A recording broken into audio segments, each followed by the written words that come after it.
Welcome to another edition of the 1% Better podcast with your host, Rob O'Donoghue.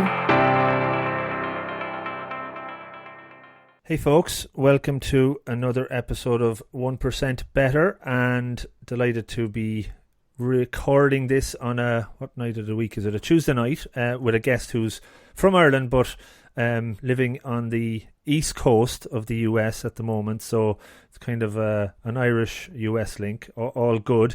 Looking forward to chatting with my guest tonight, Amy Shine. Welcome to the podcast, Amy.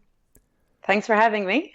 Looking forward to learning about a few different things that I'm interested in, don't know a whole lot about specifically in your world, but great to have you on to the podcast. So Amy, talk to me a bit about, I guess, diving straight into it, access consciousness, something that I'm obviously aware of consciousness, but what is access consciousness?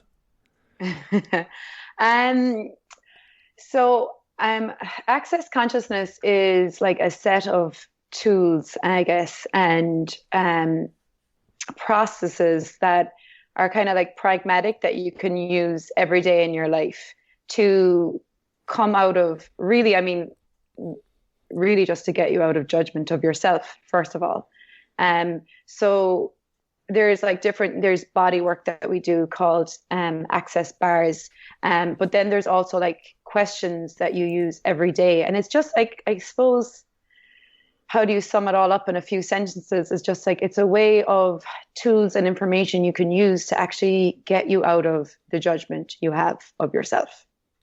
Because like, if you want to create anything in your life, if you want to have more ease with money, if you want to have greater relationships, if you want to have, more joy with your body, you have to first stop judging it. Like, you have to come out of judgment, because nothing can change when you're judging. If you're judging you, or you're judging your finances, or you're judging, your partner, your wife, your husband, whatever, you're judging your body, you can't actually change it. Like, judgment kills everything. It kills creation. It kills your body. And, we hear a lot now, like there's a lot of talk. People are coming kind of more open now to like, your thoughts create what shows up in your life. Like, your point of view creates your reality, So like, if you look in the mirror every day and you say, oh my God, I'm so fat. Like, that's what you'll create with your body. So it starts really with your thoughts for everything. So access, I suppose, is a way of just having tools that are easy and that work very quickly to get you out of, first off, the judgment of yourself. And then when you get out of the judgment of yourself, you can actually start to create your life, and create what you want to have. Okay, cool. So do you ever feel like something just keeps happening, like the same thing keeps happening over and over, like it's just repetitive? I think just before we started, the Zoom didn't work, and that's happened over and over. So maybe I need to think differently about Zoom and move to Skype more regularly. So, do you have judgments of Zoom, Rob? I'm judging it right now at the moment, but Skype is working anyway. Well, so in that case, like what with the tools of access, what we start to do is ask questions. Like a question opens up your reality and opens up your universe, right? And a conclusion kills it. So it's like coming out of like the mind, basically, because like your mind is like a calculating system. Like, it just wants to limit you. It wants to tell you like, this isn't possible, right? Mm-hmm. So like, say when you went to set up your podcast from the first day, like, did you have like limitations come up? Oh, absolutely. And I still have them all the time, constantly. I think why I completely get where you're coming from limiting beliefs is just through coaching, and do a lot of one-to-one coaching, team development. And I see it all the time. People are predominantly, I would say, negative and have more negative thoughts than positive ones, and just put a boundary or a barrier on what they can achieve. So I absolutely hear that, but I think the lack of awareness is amazing, that people don't realize that they're limiting themselves based on their belief system, right? So yeah, and it's like we don't also have tools to change it. Like, even even if you do know, or you're judging yourself, like, how do you stop that? How do you change it? And so a lot of us are missing the tools, like the information, like how do you actually change that? And so one of the things Access has given me is questions, like asking questions. So, if instead of, saying, okay, like, I don't know if I can do this podcast. I don't know who's going to listen to me. Do I, am I really good enough to do it? All these limiting beliefs that may come up whenever you go to choose something in your life that may be greater or beyond your comfort zone, right? Then you would turn it around and just be like, okay, well, so what would it take for me to be able to do this with ease? Or, what's right about me that I'm not getting? Or, what contribution could I be to the world? Because we seem to think that we're like all these, like, we don't seem to get like that we all have these unique talents and abilities and capacities, and the world requires us. You know what I mean? The world requires to hear your podcast. But if you were to buy into the limiting beliefs like, oh, I'm not good enough or whatever it is that comes up, and not start your podcast, the world would be missing your voice. Mm-hmm. Yeah. And it's like, and how many of us do that in so many areas of our life? We keep playing small and we keep ourselves hidden rather than actually getting the gift that we are, getting the greatness that we are, getting that we all actually have contributions to make to the people around us, to the planet. Mm-hmm. How did you find Access Consciousness? And I know from doing a bit of research on you and checking out your stuff on Facebook and, learning a little bit more about you, it sounds like it happened maybe in your 20s or towards the end of it. But interesting what led you to it, do you think? Oh, God. That's a long story. We have time. But to sum it up. Well, first off, I was a seeker. And is that a term in Access Consciousness that you're kind of labeled? I think no. I think I probably heard it when I got to Access, but I definitely knew, oh wow, yeah, like a seeker. Like, okay, what's the seeker? Like, I was always looking for something else. You know what I mean? Like, do you not have, you know those people who always go to different workshops and try different things and always try new things? Like, I was always seeking something else. Like something different, like that there has to be something else here in the world. Like, this can't be just it. Like, that there was just something really missing in this world for me, and I suppose what brought me to Access was that I went through a lot very earlier on in life. Like, I had a breakdown when I was 21, and that's when my seeking started. Like, that's when I started like going to yoga, trying meditation, like trying everything. I tried, going to shaman healers. I tried all different stuff. I did like spiritual programs, just really looking for anything at all, Rob, that could give me ease, that would give me peace in my head, because I had really, really, really like racing thoughts, like insomnia and not being able to sleep. And I had a lot of ups and downs and highs and lows, and always felt like there was something wrong with me. Like, always like there's something wrong with me, and at the time, well, there was, there's lots of different parts on my journey. Like, I went through a lot of pain in my early 20s, a lot of like trying to fix myself, different things to try and fix myself. And then I actually found a thing called 5 Rhythms Dance. And it's kind of like dancing, but without the structure of it, like, and it's like moving from your head down into your body and just doing a lot of free movement. And it's like dancing, but like not in like, it like takes the ego out of it. It's not about what you look like. It's not about how you move. It's more about just getting into your body and dancing and letting go of the mind. So that kind of gave me a lot of like release and gave me a lot of space and a lot of joy. But there still was something else. Like, there was still a lot of like days where I just was upset and crying for no reason and not knowing what's wrong with me. And, even though I was doing all the right things, right, by the book, doing all the healthy things that you're told you should do to keep a healthy mind and body, I just still like felt like there was really something missing, and I judged myself a lot. And a friend of mine who I knew at the time, I actually went to Miami for the summer, and I came back and I noticed a big difference in her. I was like, what's she doing? What has she been doing? I was kind of like, I noticed that she had a lot more ease. She had a lot more space. Like, she was a lot more peaceful in herself. And I was like, so I started asking her questions like, what are you doing? And she had found this thing called access bars. And access bars is like, it's a 1-day class you can take. And it's basically where it's like consciousness for your body. So, the way like you read all these books and you educate yourself and you talk about consciousness, this is more like consciousness for your body. It's like pouring consciousness into your body. It's hands-on, all these different points on your head. And it's like a light touch system. And when someone runs your bars, it's like another form of meditation. Like, it gets you to that place where you actually start to shut the mind off and you kind of let go of control, and your body actually starts to receive peace and ease and space.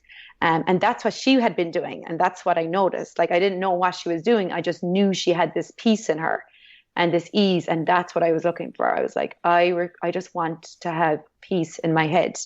And did she find that in Ireland? Yeah, she did. Yeah, she went to like a mind body festival up in Dublin, and there was like at the expedition or whatever, there was somebody there demonstrating it, and she tried it out. And then this other lady was there, and she was offering the class, and she just jumped right in there and took it. Yeah. Okay, very good. So that kind of got you on that journey. I was again doing a bit of reading around the access bars, and you said there's 32 unique points on your head, and like, so maybe just even through a session, is it like a 1 hour thing? Would you notice a difference straight away? Is there a cumulative effect of getting it done? Maybe talk a bit about that. Yeah, that's a good question. So yeah, there are 32 points in your head, and they're all connected to your different like thoughts, ideas, and beliefs. So like, there's a bar for money, there's a bar for control, creativity, all these different things like body, healing. And so basically, when if there's a couple of ways you can do it. You could like just look up a facilitator and go book yourself a session. So I actually went to Rachel's daughter. Rachel O'Brien was my friend, and she was the one teaching it. I went to her daughter to run my bars first. I was in college. I didn't have that much money. I didn't want to pay like full price for a session. So her 14-year-old daughter was also doing it. And she was like charging a lot less. So I was like, let me go and get my bars on and try it out with Aoife. And Aoife ran my bars, and I didn't have a clue what it was, Rob. I literally laid on the table. I was like, okay, I don't know what this is, but I'll give it a go in a way, And I like, again, because I'm so in my head, right? Can anyone else identify like how much time you spend in your head thinking? For the first half of the session, I was just thinking.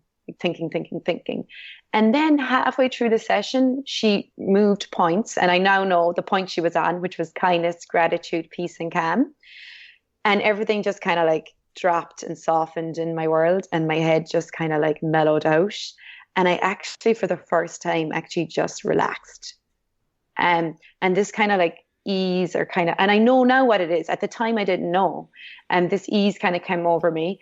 And the rest of the session was more like me being actually like relaxed without my mind talking to me, that constant natter, the monkey mind. And so I came away from the session, and I didn't really I didn't feel anything as such, I just was like, I know now when I look back, I was definitely more relaxed, and I think afterwards I sat down with a friend and I watched TV, and I think it was the first time where I actually could watch a TV program where I actually was able to just concentrate and not be like in my head. So that was my first session, and I didn't go back for another one like straight afterwards. But because I was friends with Rachel, I was hearing a lot of the other information, like the questions and stuff. So she was kind of like feeding me a lot of the tools without me realizing. And it was actually like changing my world. And so I think it was like a couple of months later, I decided to go and get a session from her. And that session was like, oh my God, like it just changed a lot for me. And then later on, like a month later, I took the class with her, the bars class. And that's so, to get back to your original question, everyone's different. Someone could come for one session and be like, oh my God, this is amazing. And like have like, have so much change. And then someone could come from a session and be like, I don't really feel anything, right? And then they might come back for more. And then later on, they might get a lot more ease. Like, it depends. It took me a good while of getting my bars run before I was able to actually let go, and actually for my mind to shut off. Like, if you're someone who tends to have a lot of racing thoughts, sometimes it takes a while for your mind to like drop down. Do you ever go to like do you ever try to meditate? Yeah, I meditate pretty much every day, and to that point, I think what I try to explain sometimes to people is, when you're doing it for the first while, you might start thinking, God, I'm getting worse at this. But the actual truth is that because you're becoming more aware of your thoughts, it's just you notice them more apparent, as opposed to before you're just probably not even aware of all the mad stuff going on and being autopilot. So yeah, no, I totally can understand the kind of change process that's probably going through there. Yeah, and it's different for every single person. That's why it's really hard to say, do you need one session? Do you take the class? Because when you take the bars class, then you can actually run bars on other people. And that's really cool, because then you can take it home with you. And like for me now, like I'll run my husband's bars. And it will change the energy between the two of us. Like if I ever feel like I want to kill him, do you ever feel like, you just want to fight? Like you have that energy coming up in your world, like you're picking a fight for no reason. Yep. You might not know that, Rob. You probably don't do that. No, I'm totally not like that at all. What I would do is I'd run his bars. And then it changes the energy between the two of us. It brings us closer. It just creates that, like it takes away all the struggle of the world, right? Like how much struggle is there in this world like that we live in? Like a lot, right? People struggling with money, with relationships, with their body. Like everything we're kind of fed is like, like work hard, work hard, work hard. And it's like, where's the peace? Like, where's the space? Where's the ease? So the bars for me was like, getting my bars run was the first place where I actually allowed my body to receive, where I actually could start to receive. And by receive, I mean, receive like that space and that ease. And like, do you ever go out in nature, right? Mm-hmm. And go out into the forestry or go out on the beach, and there's just this space there, like, and it's just like, oh my God, this is so beautiful, right? Mm-hmm. Because nature doesn't judge, like the ocean doesn't judge you, the trees don't judge you. So it creates this space. And so the bars, getting your bars run, it creates that same space that you get when you're out in nature, like getting rid of the judgments you have of yourself. And when you get rid of the judgments you have of yourself, your life just gets greater, Your relationships get greater. You can receive more money. You can have more ease in your business. And a lot of the times what we're doing is we're creating from unconsciousness, like we're creating from these unconscious places, Mm-hmm. We're running our lives on autopilot. We're, like you said, we're not present. We're not present in our life. We're checked out and we're just like going from A to B to C to D. Mm-hmm. Can you run your own bars? Yeah, you can actually. I mean, it's always better to have someone run your bars for you. Like that's why we, if you take the bars class, you can go and you can get together. Like what we do is here now, like I'll have a bars exchange at my house every couple of weeks, and anyone who's taken the bars class comes and we all just partner up and we run each other's bars. So you'll have like a massage table and you'll gift bars to someone and then they'll gift bars to you. So it's great to have that like, gifting and receiving, because that's what it is. It's a gifting and receiving. But like you can also run your own bars. It's not as effective, but it still does work. Okay. And is it based on any science, or is there, I suppose, research done on it to show the different there has been. There's a neuroscientist, Dr. Jay Fannin is his name, okay. And he's got on YouTube, he had all these different ways of measuring like scientifically what happens to the brain. And so he measured all these different like modalities, and access bars was one of them. And what he found is that when you get your bars run, it slows down, the brain waves slow down. Mm-hmm. And so when the brain waves slow down, neural pathways can change, and that actually changes behavioral patterns and changes reaction patterns. So what you find is that like a lot of times, like what I say is like when you have more space and ease, you won't be as reactive. So like if you get your bars run afterwards, a lot of time, like maybe your husband could say something to you or your mother, and before you may just go to like fight or defend or react, you don't have those reaction patterns anymore. It's amazing. You're just there like, oh wow, before that would really bother me and now it's not. You know? Yeah, yeah. No, definitely. And so Dr. Fannin just showed that actually, and we just talked about it as well. There's a documentary called Beyond Words, if you want to look it up on YouTube. And that also gives you more information around the science behind it. But he showed that when you get your bars run, it's the brain goes into, I think it's called beta, that's what we look at. I think they look at that when you meditate as well, where you go into the beta. So it's actually better than it's better than a night's sleep. Mm-hmm. Yeah, I think it's similar studies on the brainwaves, the fMRIs. I think when you do meditation and you can start seeing activity kind of doing or changing, I suppose, over time, and similar to the neural pathways that get created. It definitely sounds interesting. There was another study done as well by Dr. Terry Hope, and she did a study, and it was printed on the Journal of Psychology. She did a study on running bars on people with depression. And so you can also look that up too. I don't memorize the results. Sure. No. I just know it works for me. But she was able to show that people with acute and high depression, that after just one session of bars, their depression was gone down. Okay. And they're trying to do more research, and research takes time as well. And a lot of resources. But what I would say is that for me, meditation, and I do still meditate a bit, not as, I'm not like a full, every day I have to meditate. But for me, meditation was kind of difficult very difficult. Let's be real. Because I had so much going on in my head. And I also have a lot of energy. And I know now that that's actually a talent and a gift. And so, we have a lot of kids these days who are being labeled ADD, ADHD, all this stuff, and they're being put on medication, right? And I'm not here to talk about medication. I'm just saying that they have a lot of energy, right? Mm-hmm. That's what they have. Yeah. And rather, so if you take a child like that and you try to get them to meditate, it may not work. Meditation didn't work with me because I also have a lot of energy, and I can multitask, and I can do things at the speed of space. And I actually require a lot of things going on at once to keep me, that stimulates me more, right? Mm-hmm. And that's where I kind of work at my best. So sometimes meditation for me was it wasn't going to work. I needed to use my talents more.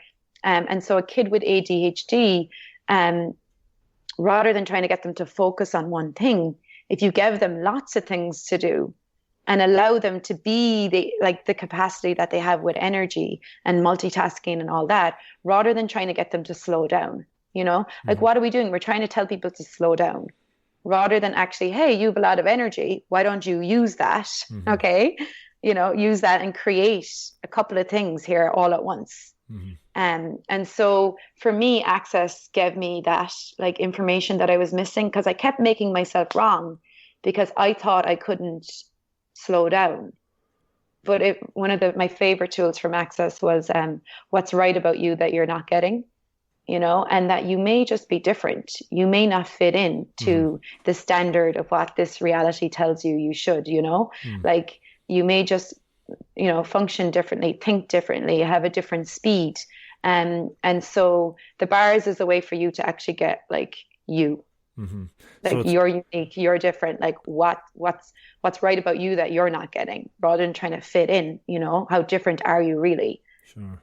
So it's definitely a self-awareness tool from that perspective, and then to your point, once you're aware, you can self-accept more, I suppose. Yeah, I think allowance, you know what I mean? You can actually start to have allowance for you. Mm-hmm. Because even with the acceptance, it feels like we're still judging ourselves. Okay. It's oh, I'll just accept myself. But it's you know, when you have allowance for yourself, it's allowance for all of you, the good, the bad, the ugly. But how many of us are trying so hard to be so good and so right and so perfect and so correct, while denying and trying to, you know, reject all the parts of us we've decided are bad, terrible, awful, and mean, right? Rather than like, hey, allowance for me, like, you know, allowance, like sometimes you know, sometimes you're great, sometimes you may not be great. Like, how, I guess, I don't know if this is something that you were struggling with, but a lot of people struggle with, is how they compare themselves to others, and comparison is the thief of joy, I think, is one of my favorite statements, because it, you know, you're comparing and you're just taking away your joy. You're writing that one down there. I see. I love that. It's not mine. I think, I don't know who it was. Somebody very, very famous said it, but would it help with that? So you're not only you're accepting yourself or allowing yourself, but not caring as much what other people think then as well?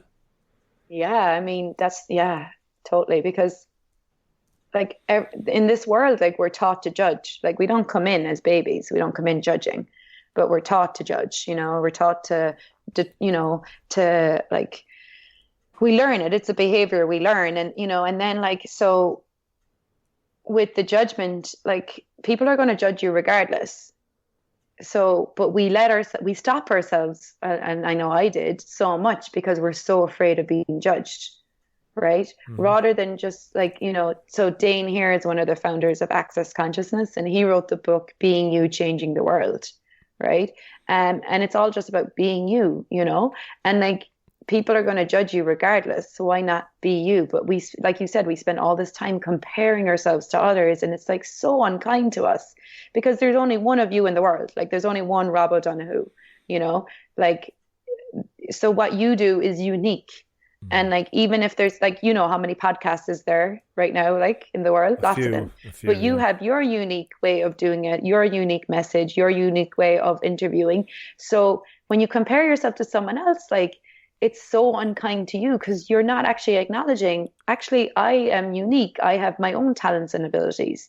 And when we compare ourselves, then we go into competition, and then we start competing with other people, you know? And so yeah, I don't know if I did even answer your question. Did I just rail off there? But yeah, the judgment of comparing and judging of others. Yeah. So I think the thing with the bars is that you're right in a way. You're going back to your original question, like, does it help you stop judging yourself, comparing yourself to others? Answer, yes. Because for me, anyway, I can just talk about me. When I started to get my bars run, it was like this energy too, like, okay, I can go and create whatever I want to create. Like, what's the life I want to have, basically, you know? And one of the things was, do I want to live in Ireland? It was like, no, I actually want to live in the sun. Like, I love the sun. I love the beach, you know? So it was like, okay, what can I, you know, I want to do yoga. I want to dance. I want to create more consciousness in the world. I want to live on the beach. I want to live where it's hot. And so I started to see, okay, these are all the things I want to create. And rather than being like, okay, I can't leave, and I can't leave my family, and all this judgment, right? And guilt and all the stuff that stops us from choosing. I had this energy in my world from getting my bars run, where it's like, okay, Amy, what do you want to have as your life? What do you want to create? Go create, you know? So I wasn't being held back as much by, okay, what's everyone going to think about this, you know? And it does come up from time to time where I'm like, oh, if I post this video, God, will I get a lot of judgment? Will people think I'm you know, blah, blah, blah, whatever their judgment is. But I don't leave it stop me anymore, you know? Yeah. Like, what if you never let other people's judgments of you stop you? You know, and if you look at all the great, you know, the great people in the world, like change makers in the world, like, they're judged a lot, you know? Yeah. No, absolutely. And to your point, like, I actually, and I obviously don't get my bars run, but I think just similar kind of self-awareness and self-control and management. Like, I typically don't listen to podcasts of people doing something similar, because I don't want to compare myself to them, or I don't want to learn from them either, because then you'll start almost modeling yourself on them. So I think that's just something you can apply to whatever world or environment you're in, you know, to be a bit more unique, to kind of maybe not not try and compare yourself.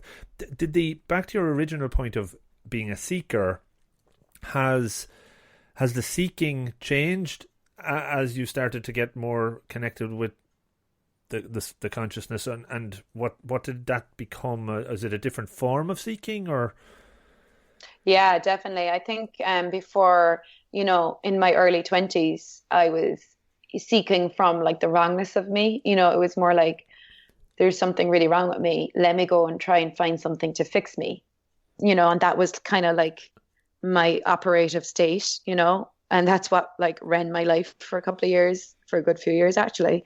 And I went back to college and I studied social care in CIT. I went back as a mature student, and that was really great. That was a great course, and that gave me a lot of great life skills, and and all those things contributed to me and helped me change a lot. And still, I think underneath it all, I was still like, God, I think there's something wrong, like feeling like I was so different to everyone else, and I had friends in college and I loved all the girls I went to college with and all, but still feeling like I was on the outside, like I didn't really fit in here, and I stopped drinking at 21. I stopped partying. I stopped all that stuff very young. So I felt like, God, like, like I definitely don't fit in now, right? Especially being Irish and not drinking in Ireland at a young age. It's kind of weird. People are like, you're Irish, you don't drink. So I still had that like whole feeling like, God, there's something wrong. Like I'm missing something, or I'm different, and while still like doing a good job of fitting in, Sure. And then it definitely changed, it changed a bit when I found the dance and the ecstatic dance movement, and that gave me more joy and more like a space to kind of just be me, and just let go and move and dance. And that changed a lot for me. And then when I found Access, I think that's when I actually stopped like looking outside thinking there's something wrong with me, also looking outside at someone else to help me or fix me. Like I at one stage, I think right before Access, I was going to go to India and look for a guru. Like I'm gonna go to India and find a guru, and the guru is going to tell me how to live my life. And that's so disempowering, because you're constantly looking outside of you for someone else to give you the answers. And nobody else can tell you how to live your life. No one else can tell you what works for you, and so Access was like all about empowering you to know what you know. Never giving you an answer, always just like a question. So you can get what works for you. So I think that was the beginning of the shift of seeking from like trying to fix me, and more like seeking. Now I would say I'm a seeker of more, of just like, there's always more to find. Like there's always more possibilities. There's always more to create. There's always more of you. Right. Like, so I think getting my bars run gave me more of me. And now every day it's like an adventure, like what can I create today? Interesting. When you're talking about the work that you kind of do on yourself with the bars, and I compare it to just coaching. When you're coaching people, there's a misconception of a coach's role in that I'm working with you and I'm telling you how to do something. With coaching, I'm just basically listening to what you're saying, and you ultimately find the answer as well. And same with meditation, it's all internal, where people need to kind of stop looking external, figure out what's going on inside, and that's where the true kind of happiness or betterness or joy or whatever will come from. But I think people struggle with that because it's difficult for people, and sometimes you forget. Again, I think if you've done a lot of work on yourself, the curse of knowledge a few years earlier, before you started, you forget how difficult it was, and then all of a sudden it becomes you just almost get complacent of it. So I think it's important to keep that message kind of there. So just an aside of how it all I suppose there's patterns in different approaches that just came up there. So just, you're an Access certified facilitator, right? So over the journey from getting your bars run to the next stepping stones, there's different levels, I suppose, you can go up, becoming different qualifications. Maybe talk to me a bit about the path there. Yeah, I mean, I suppose when I found it in Ireland, I just, I went and took the bars class and, like, so you could just take the bars class and you learn how to run bars and you learn about where the points are and then you can offer it, to your clients in your sessions. You can offer it as part of your coaching business. You can just run it on your friends and family just because, you want to do something nice for them. And then you can go to bars exchanges, local bars exchanges. And it's great because then you get to meet loads of other people too. It's like you get to actually meet other like-minded people or whatever and make new friends and all that and not feel like you're so alone either, right? On this path to more consciousness that you're not the only one desiring something different in the world. And so that's kind of like the beginning. And then because I received so much like space and ease and change from it right away, I was so enthusiastic, Rob. I was like, oh my God, the whole world needs to know about this. So I was like, took 3 bars classes and became a facilitator right away, which allowed me to teach the bars and to teach people how to do it. And then, took some other classes too. But back in my early 20s when I was going through a breakdown or / breakthrough, whichever it was, I had the information came to me that I was going to look for body work. Like I required body work and I had no idea what body work even was at the time. So when I found Access, there's like a whole load of body work, like getting your bars run is a body process and there's loads of other body processes. And for me, I was going to a lot of things like spiritual meetings, all these different things. And a lot of the stuff I was doing was very in my head. Like read all these books and I had all this information, right? But it was like I didn't have it in my body, So even though I knew about gratitude and kindness and all this stuff, I would still have these reaction patterns in my body. So I'd react to things. So I was missing the consciousness in my body. So I was looking for that in a way. I was like, there has to be something else because we can't keep rehashing the same story over and over. Like, when are we going to get to actually change that? So the bars was the beginning of me actually receiving the body work I knew I required. And because I received so much, I was like, I want to share this with the world. So that kind of began my path to wanting to teach it. And I taught a lot of bars classes in Ireland and Cork. The first kind of year I did it. And then I also took more body classes that Access offered. And I started offering, teaching body processes to people too. And then I think I was about a year and then I decided to move to America because I had an opportunity to get a visa and I took it. I was like, okay. Not too often you get a visa for America to work legally. So let me take it. So I did. And then I just continued on here. And yeah, I've gone on to become a certified facilitator, which allows me to teach a 4-day class, which goes more in detail into the tools of Access. And we go a lot more into, just a lot more into like creating the life that you want to create, clearing a lot of the stuff, clearing points of views around judgments around business and your body and relationships and sex and talking about the earth and, what we can contribute to the earth and just a lot more. It's amazing. It's a lot more in detail, and so some people want just come in and they just want to, learn bars and that's cool. And then some people want more. So, we all choose at a different pace. I just seem to, choose kind of like when I got it, I was like, okay, I kept wanting more, So I kept going. And the point you made of having all the information in your head through all the reading, for it to become real, you kind of like anything, you have to practice it or teach it almost, to it become part of you. So does that happen through the movement piece? Did you feel? What with teaching movement? I guess, yeah, you've said you did a lot of studying and reading and absorbing a lot of the information, but to try and, I suppose, make it more... Is there a practical element to everything you took in? And was that practical element manifested through the movement work? I don't know, that's what I'm trying to just connect. Yeah, I mean, well, for me, we have bodies, right? Like we have this body, right? So if you, how do you take the information that you have in your head and actually be it, right? Because, it's one thing talking about, all these great concepts, right? Talking about awareness, talking about consciousness, talking about all these things. but how do you actually be it?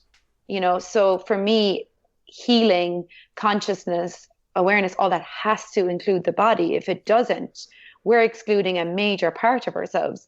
Like we're literally just cutting off our heads and going, this is all that's important, like, so for, whether it's, and I know you've had, people on the show talking about different movements. Like I listened to your guy who talked about the running, and it's like including the body, because consciousness includes the body, right? And how do you be it? You got to also embody it, right? Embody the information, embody the tools, embody, like if you're talking to your client, Rob, about, coaching him or whatever, life coaching and business coaching, but if you're not actually being what you're talking about, there is a disconnect there then, right? Absolutely. Yeah, no, totally. And I think a lot of the time people associate consciousness with the mind or the brain, and they think it's all up here, but it can be absolutely anywhere. And I've practiced and read into exercises where you're imagining you're looking out through your stomach. I know that might sound crazy or whatever, but you can go to those parts of your body and be there and witness things from that perspective. Or there's other stuff about witnessing, imagining you have no head at all and kind of taking it off and stuff. It'd be great to take our head off, wouldn't it? Sometimes I feel like it would be anyway, yeah. But I used to take my mind away, someone please. Yeah. So like it sounds all very positive, but like anything, you probably have, days where it's a struggle as well, or it's hard to kind of connect in and feel good about anything. How do you deal with those sort of situations? I don't really have, I would say at the beginning, I definitely still, had days where I was like, what am I doing here? What am I doing on this planet? Those days, but I actually don't really have days like that. I've created the life where it's like, it just keeps getting greater, I've created everything I've created here is what I was asking for. And I keep expanding on it, So what I would say is that there's times where I'm uncomfortable. But I don't see uncomfortable as difficult. It's more just okay, if you're constantly creating change in your life and asking for more and demanding more and stepping up and being more, then there's days where it's uncomfortable, right? And also if you're also desiring more consciousness in your life, in your world, if you're, asking for that, it's not always comfortable. It can be very uncomfortable sometimes. But what I would say is that I'm kind of more used to the uncomfortable now, and so when the uncomfortable comes up, it's more like, okay, I'm uncomfortable. Okay, cool. But I have tools to deal with it. I can go to a yoga class. I can go dance. I can go get my bars run. I can talk to a friend. I can go get some body work done. I have more self-care for myself, I suppose, in a way. And if I do, get exhausted because I run my own business and I never stop, and it's not hard work because I love it, but Rob, right, what a commitment it is to, when you are your own boss or whatever, you never really stop because it's like, this is your baby, right? Yeah. And so when I do have days where I'm tired or I just don't want to face the world, I'll know okay, it's time to actually take care of myself today. And so what I do have is, if this is a great tool, I don't know if you do it, but I have a book, a journal, and I write down all the things that nurture my body and my being, me, Amy and my body, right? And then I have a whole list. I have about 3 pages, all different things. Some of them are very small, watch Netflix, have a cup of tea, eat chocolate. I have my friend Sue Cotter, call her in Ireland. She's always my go-to person. I have go for a massage, get my bars run, all different stuff, go to the beach, jump in the ocean. And I'll just go to my journal and be okay, body, what do you require today? What can nurture you today? And I'll pick 1 or 2 things from the list, and I'll just go and gift myself that, and then that can really help shift my energy. Very good. Yeah, no, it's interesting. It's a tool. I definitely journal regularly as well, and there's other similar type tools I've often heard. I think Tony Robbins talks about it, just changing state, so if you're in a funk or not feeling great, it's go for that 10-minute full tilt run or dive in the ocean to just completely shift your, it, yeah. your physiological state or whatever. But no, absolutely. And just, I actually still have a day job, believe it or not. So this is my kind of outside my day job gig. So I'm not fully, just in case people are listening, thinking, "What have I given that up yet?" But not. No, I'm still doing the day job.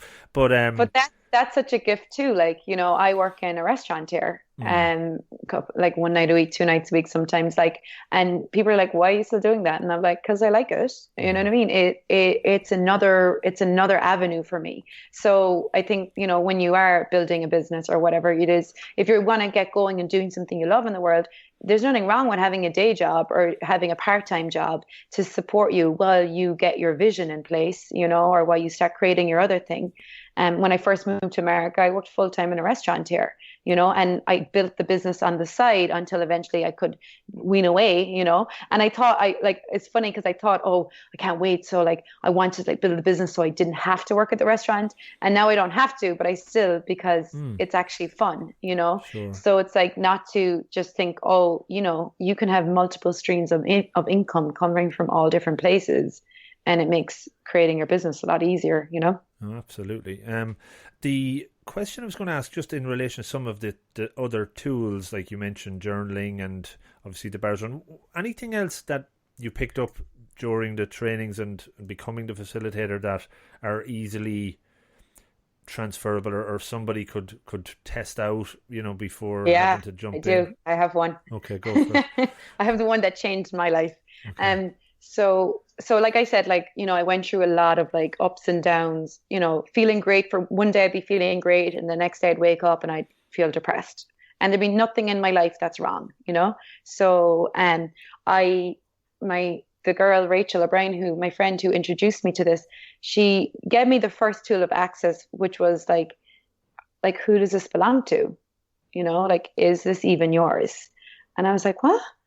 And she was like, is this even yours? Like, is the sadness yours? Is the depression yours? And I was like, I don't think so, because I have no reason to be depressed. And it just comes on me all of a sudden. And she was like, yeah, she was like, you're like, and this applies to a lot of us, like we're like psychic SpongeBobs. So we absorb like all the energy going on around us. So like if your next door neighbor is depressed, you could wake up feeling depressed. You know what I mean? Like, how many people in the world are walking around with depression?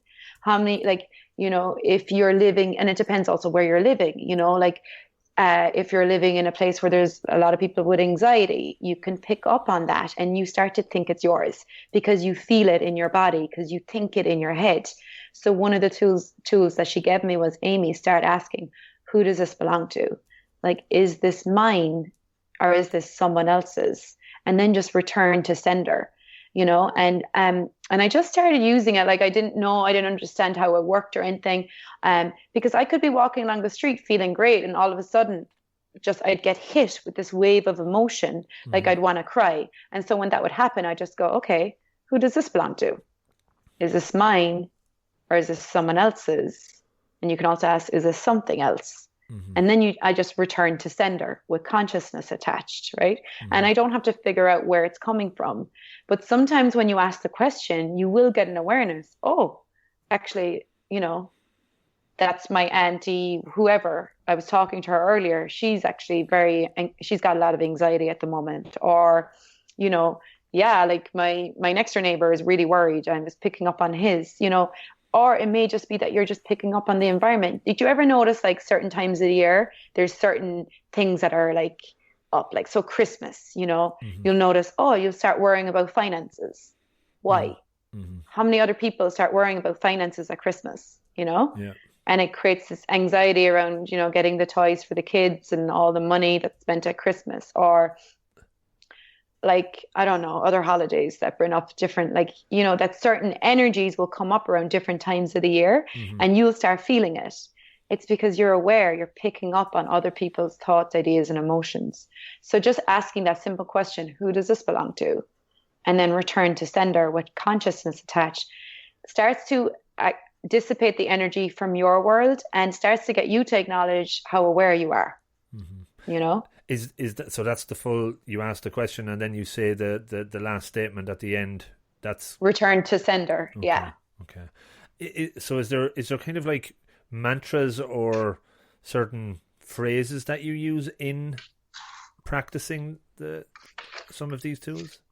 Sorry, I just had to put.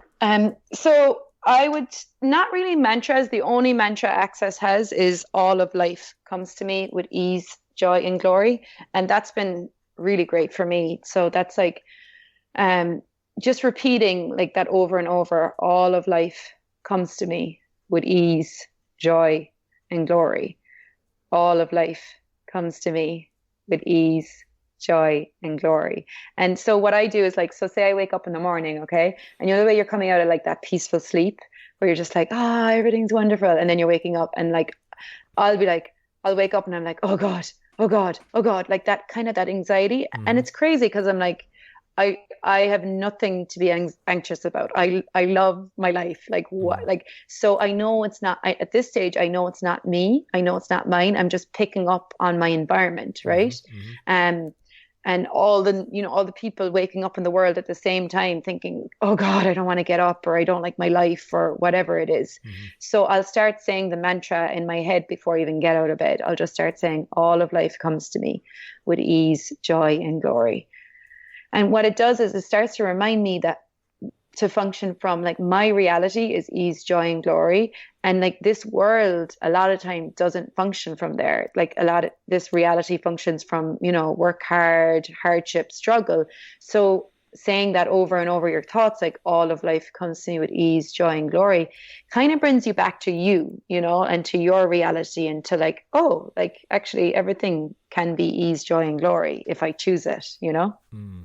Okay, nice one. Interesting. Yeah. Just that there's a certain words that you kind of repeat, which I think it is building a habit and having a specific way of thinking, right? So, it makes sense.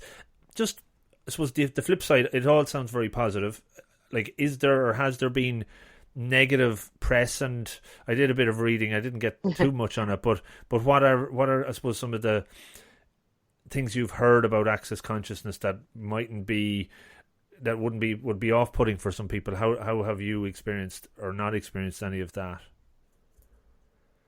I just think I just say to people, like, whatever works for you, like you got to follow your knowing, you know what I mean? Like, I don't listen to other people. If I did, I wouldn't be where I am today, And so for me, it's like, even like, I don't look for proof of things, I don't look for like for me, it's like the proof is in how I feel afterwards. So we could sit down and we could argue back and forth all day long about whether the bars are scientifically proven, or, whether like chakras really exists and all this different stuff. And I just don't get into it, because like I even had someone say to me something about chakra dance that I do. And I'm like, I don't care. Like, I don't care what anyone says. I dance. I do the chakra movement, and afterwards I feel amazing. Mm-hmm. I go get my bars run, and afterwards I have more ease and peace. So for me, I would say to that is like, you can read bad things about everything, Tony Robbins just got a really bad, press thing going on at the moment. There's always going to be people hating on what you're doing when you're creating change in the world. And there's always going to be people who don't understand it, and you can't understand this. You can't, energy is energy. It's everywhere. It's not something your mind understands. So for me, I just go with what works for me. What's light? What lights you up? And if you get something from it, great. If you get something from meditation, great. If you get something from, yoga, great, do it. You know what I mean? Like, whatever works for you. So I would say the same applies for access. Like, if you get your bars run and you love it, go for it. Like, get your bars run, bring it home to your family and friends, share it. But, if it's not for you, it's not for you. Like, mm-hmm. It's just a choice, like, right? Yeah. Everything's a choice. So. Yeah, look, like meditation has been, the whole woo-woo thing for a long time, but now it's, there's meditation classes in every corporate organization, so the mindset has certainly changed in how that's perceived. So I think everything, everything needs to be given a chance and given a go.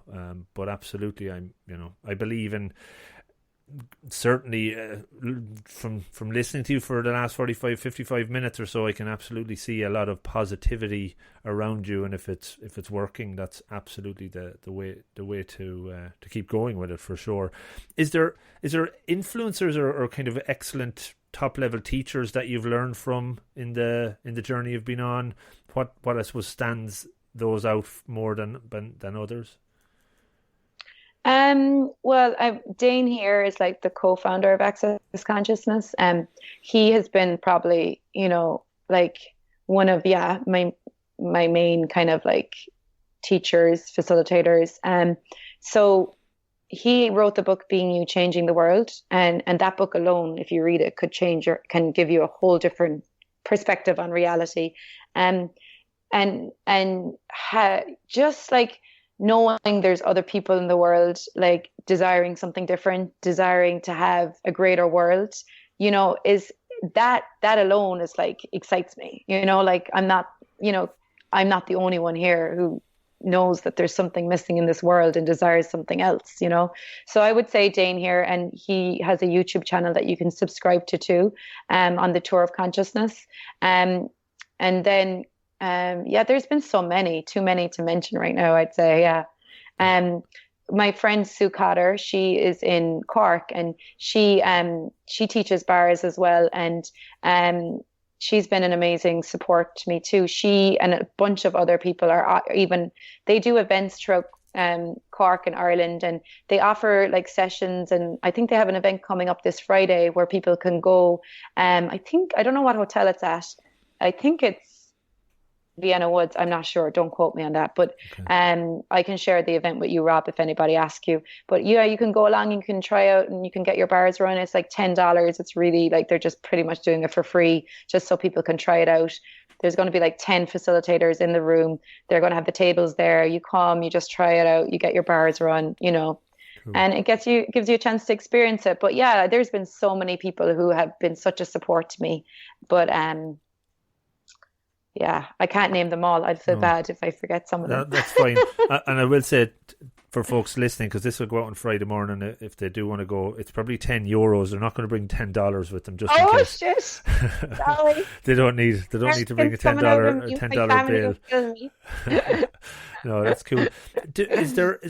I suppose, does fear have a role in your life anymore? Is that something that is there anything you're afraid of still, or how do you deal with fear if it comes up? Well, I think fear isn't real, it's just an invention.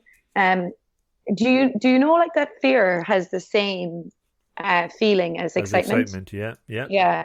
So I think I have the tools now that if I'm like, I don't really get it. Like, it's more like I get the energy, and sometimes it can feel like fear, but it's like, okay, what's about to change, or what am I about to step into? So yeah, I would say I have the tools now to know that, okay, that this isn't fear, this is excitement, or this is me being uncomfortable, so I would go back to like, oh, it's not really fear, it's more I'm uncomfortable, and I'm creating a lot of change, or I'm choosing more, or whatever. So it brings up that uncomfortableness, right? Mm-hmm. Like, because you're about to step up and, I don't know, reveal yourself a bit more. That's good. No, that's a good one. So, Amy, I'm coming up to the hour. I did want to kind of wrap it around that before we finish up. And you did mention a book, so I normally put a book recommendation on the website, so I'll put that up there. You've been a co-author, I think, as well, though, have you? Yeah. Mm-hmm. Yeah, so I wrote a chapter in a book. There was 8 of us, and we all are dancers, but none of us like all from different like dancing backgrounds. So like, I'm not a professional dancer. I just found it as a way to help me, have more ease and joy in my life, like more like a therapy. And there's a couple other people in the book. Some of them are professional dancers. Some of them are just like Rachel O'Brien, just like uses movement to create more space. And so we wrote the book. It's called Dancing as the Body of Consciousness. And it just, each of us share our own kind of unique experience with dance and how we use the tools of Access to create more joy with our bodies and more fun. And even simple tools of like, when you go to a class, like you go to a yoga class or you go to a whatever movement class, the gym, like, and you find yourself judging you know, like you want to ask, like, who does this belong to? Because again, that's another place people judge themselves a lot. They judge their bodies. They go to the gym. They judge that they're not fit enough, or they're not strong enough, or they're not whatever, skinny enough. So the book is great. It gives you lots of different tools and information that you can start applying, and you can actually start getting your body moving from the joy of movement, not from the judgment of it, you know, not from the I have to, but more from what's fun, you know? Mm-hmm. Yeah, and changing the language around it from have to get to or want to, you know, to have a more positive connotation on it, definitely. Yeah. Something. And including your body, like asking your body, like, you know, because your body has a voice of its own, it has a consciousness of its own, and asking your body, like, where do you want to go? What movement class do you want to go to? Rather than just telling your body, this is what we're going to do, you know? Mm-hmm. Yeah, no, very good. Amy, look, it was fascinating chatting to you. I know you're over back in Ireland in September. Yeah. Do you want to just let folks know about the, I think it's a 3-day event or a course that you're doing, and also maybe how people can follow you and connect in with you as well? Yeah, so I'm going to be home. Oh my God, date block. September I have here written down. I'll put it in the links definitely anyway, September. So. I don't know the exact dates. I think it's the 14th, 15th, 16th, and 17th of September. But you can look it up on Access Consciousness website too. If you go to www.accessconsciousness.com/Amy Shine, the class is there. And then Sue Cotter is going to offer a bars class the day before. But if you just want to look up more about Access, you can look it up on accessconsciousness.com. And then you can just go to class calendar search, look under Ireland, and you'll see a list of different facilitators in Ireland. You'll see a list of different classes in Ireland and see what's going on. But yeah, I'll be home in September. But if anyone has any questions, just Facebook me. That's the best way, you know? Yeah, absolutely. And as social media is the way to go these days, Rob, you know? Absolutely. And as I said to most folks on this that probably think it's an Irish focused podcast, half the people that listen are in the US, so you know, at least you know that could have some people connecting in with you over that side of the pond as well. So look, it was great. You got listeners out in America, a bit of everywhere, you know, because as I said at the start, I don't interview people in the GAA, so I typically don't get all just Irish people, US and England as well. Amy, great to chat to you. I know we've been planning to do it for a while, so it was lovely to chat. Thanks for sharing your story. I love learning about all different modalities or approaches. It helps me when I'm bluffing my way to try and explain it to people as well. So that's great. Yeah, no, thank you for having me on. No, it was great. Really grateful. And I normally have a backlog at the moment. I'm kind of putting this one out this week. All going well, I'll get it out on Friday. So look forward to sharing it.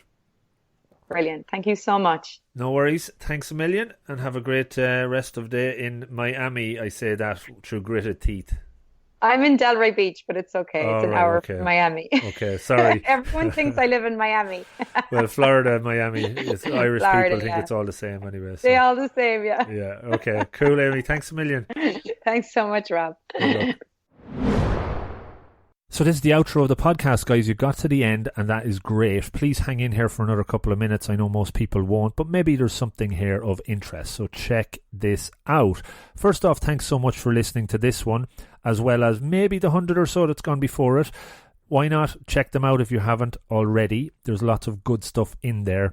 The whole podcasting journey for me has been a huge learning, and I'm trying to help you guys learn and improve as well. So much has changed over the last few years since I started it. I've really realised lots of the goals that I put out there, and then realised so many unexpected benefits as well. And I think anytime you take on action towards a goal, you're going to pick up lots of things that you didn't expect along the way, and hopefully they're good things. In this particular episode, was there any one or two things that jumped out? Maybe you could take a pen and paper out right now, because this is something that you might think of during the episode but never do. Do it now. Take it out. Write down a goal that you're going to set yourself as a result of something you learned from this episode. Put a plan in place and then work towards it, applying yourself deliberately over time. Take ownership, build a habit, improve, get 1% better, share accountability with somebody you know in a buddy system, and learn and grow and improve. That's what it's all about. That's my hopefully inspirational piece done. Other areas to note, check out the website robofthegreen.ie. You can consume everything there for free. There is obviously the podcast, there's video, 1 Minute Monday clips, there's articles, not enough, but I'd like to put more there. If you're interested in putting one there, let me know. And there's a Get Better app page, which I'm starting to add new content to over time. There's a feedback page if you want to email me, rob@robofthegreen.ie instead. But it's all about trying to engage you and get you to a place of improvement. So I'm open to feedback. As I said, ways you can help me is by following me on the socials. @robofthegreen.ie is the website, or @robofthegreen on all the social platforms. Subscribe to the podcast on any of the apps that you might listen to it on. Talk about it, tell a friend about it, tell your family members about it, share some of the ideas not only to your friends but to me. Is there anything I can improve upon? Sign up to the newsletter, that's there as well. I'm experimenting again with a group called Slack, Rob of the Green on Slack.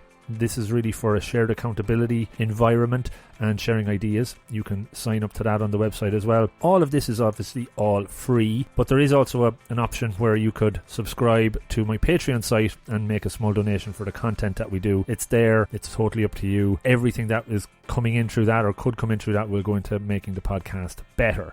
So, to close, I am always trying to improve and get better. Change is difficult, I know that, but it's all about taking the first step. Learning something, applying yourself, moving forward. You can do this. I've been able to improve, pushing myself outside the comfort zone, learning, and I think if I can do it, so can you.